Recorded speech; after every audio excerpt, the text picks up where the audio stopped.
Lono, so ngayon no, ito ay pag-uusapan natin is patungkol sa ugali no ng mga ng mga Kristiyano no, ng mga Christian no, na about hypocrisy no. Ang pagiging hypocrisy talaga is ito yung pinaka main problem talaga no na ng mga Kristiyano. No, laging ito nating babantayan kasi noon pa man sinasabi ng ating Panginoong Kristo no na kawawa kayo sa oras na yung mga tao is magpupuri sa inyo. Lagi nyo tatandaan. Maraming mga tao no, na patuloy na naglilingkod sa ating Panginoon pero in their hearts, no, sa puso nila is malayo ang Panginoon. Yung kasi maraming mga tao no na gumagawa kunwari no ng isang bagay no na para purihin, na nagpupuri sila sa Panginoon pero yung puso nila is kumbaga yung para sarili lang yung iniisip nila, yung sariling interest, yung self, kumbaga self. Ito yung lagi babantayan natin kasi maraming mga tao na gumagawa nito, ilang milyon no, sa buong mundo, na hindi siguro, iwan ko lang kung napapansin nila or sadya lang talaga. No, laging natin tatandaan na sinasabi dito sa ating kasulatan no, sa Lucas chapter 16 verse 15 no, na ang iniisip ng tao dito sa mundo no, na importante or kabuluhan or makabuluhan is wala talagang kabuluhan sa harapan ng Panginoon kasi alam niya kung ano yung nasa puso natin. Hindi mo yan makukunwari, hindi mo yan. Minsan kasi no, kumbaga ang buhay kasi ng mga Kristiyano no, kasi kung para bang ano ba yung niluloko nila yung ating Panginoon no. Kasi minsan nagagawa sila ng mga kabutihan, nagbibigay ng tulong or ano man yung mga kabutihan no. Pero hindi ang Diyos yung nila, yung kumbaga hindi ang Diyos yung para parangalan, hindi ang Diyos yung para parangalan sa mga ginagawa nila, purihin, hindi ganon.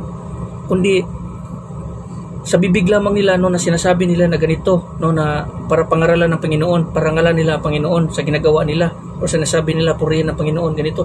Pero yung sa puso nila, yung sarili nila yung iniisip nila, hindi ang Diyos. Ito yung laging babantayan kasi hindi ko alam kung napapansin to ng mga tao no. Maraming mga tao na gumagawa nito, seryoso po ito. Seryoso po ito. Sa oras na kasi gagawa ka ng isang hakbang no na ganito, huwag mong isipin no na kumbaga parang gusto mong purihin ka. Yung mga pagpuri ng mga tao is gusto mo para sa'yo. Hindi yan para sa'yo. Sa Diyos yan. Isa ka lamang taga-dala ng sulat. Messenger ka lamang. Hindi dapat purihin yung messenger. Mensahero ka lamang. Kung ano yung binigay sa iyo ng mga mensahe, ibigay mo sa mga tao para wag kang papayag no na yung mga tao ay siyang papuri sa iyo, kundi dapat sila ay magpupuri at magparangal doon sa nagpapadala ng sulat, hindi ikaw na messenger na mensahero. Wala kang karapatan diyan sa mga ganyang bagay, no? So gusto kong malaman niyo yan. Maraming mga babala ang Panginoon dito sa atin, no? Maraming mga babala. Ito mga problema na ito, hindi lamang ito sa mga hindi nakakilala sa Panginoon, kundi ito po ay nakaisa po talaga sa pinakamalaking problema para sa mga Kristiyano, lalo na sa mga pastor. Marami mga pastor no na nagpapaalis ng mga masasamang espiritu, pero instead na ang Panginoon ang purihin at parangalan, sila na yon, no, sila na yung tumatanggap nun. Tapos minsan sinasabi pa nila no na kapangyarihan ng Panginoon ito ganun. Pero alam ng Diyos na nasa puso natin. Malilin lang mo yung sarili mo pero hindi ang Diyos. Pagdating ng araw, ikaw mismo aani sa mga itinanim mo dito sa mundong ito. Kung nagtatanim ka ng mga hypocrisy is pagkalaglag yung ano mo, yung aanihin mo. Kasi kung ano yung tinatanim ng isang tao, yun yung aanihin pagdating ng araw.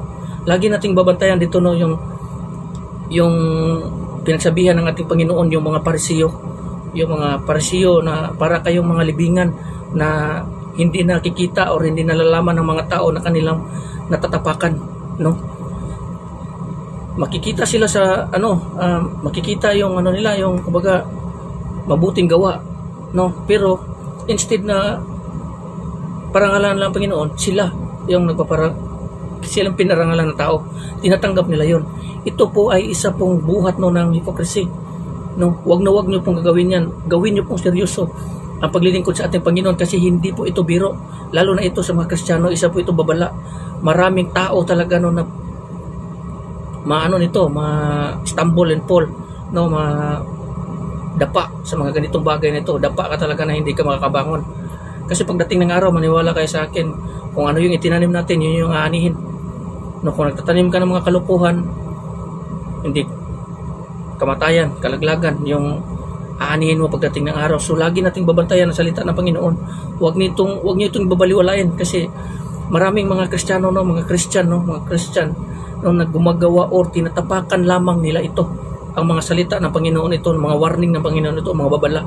Tinatapakan lamang nila ito at hindi nila tinitignan, hindi nila binabantayan ang salita ng Panginoon na sila pala ay babagsakan ng malaking bato sa ganitong salita, sa salita ng ito ng Panginoon. Tinatapakan lamang ito na parang libingan na walang makita na palatandaan na kanila palang natatapakan. No?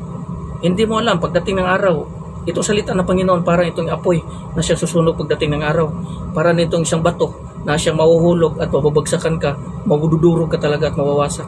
Kasi ang salita ng Panginoon may kapangyarihan. Kapangyarihan kasi ang salita ng Panginoon ay Diyos. Ang salita ay Diyos.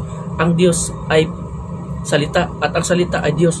So lahat ng nakasulat dito, babala at saka buhay talaga nabibigay dito sa salita ng ating Panginoon. Huwag niyo po itong babaliwalain kasi marami po talagang tao na kumbaga gumagawa nito, even pastor, no? Lagi niyo babantayan, every time you preach, every time na magbibigay ka ng tulong, huwag kang gagawa ng isang bagay na para ikaw ay parangalan. Huwag kang gagawa talaga, or huwag kang magkakamali na yung ginagawa mo yan ay para lamang ikaw ay parangalan o purihin, kundi gawin mo yan sa pamamagitan ng ating Panginoong Kristo na siya ay purihin at parangalan. Kasi sa oras na sa puso mo ganyan, you are serving your own God, Satan. No, sa sarili mo kasi yan sariling interest, ganun. No, so lagi niyong babantayan yan. Maraming mga tao talaga na hindi nakakakita na sa mga ganitong mga bagay. So lagi niyong babantayan ang salita ng Panginoon ito sa Lucas. Andyan yan sa Lucas.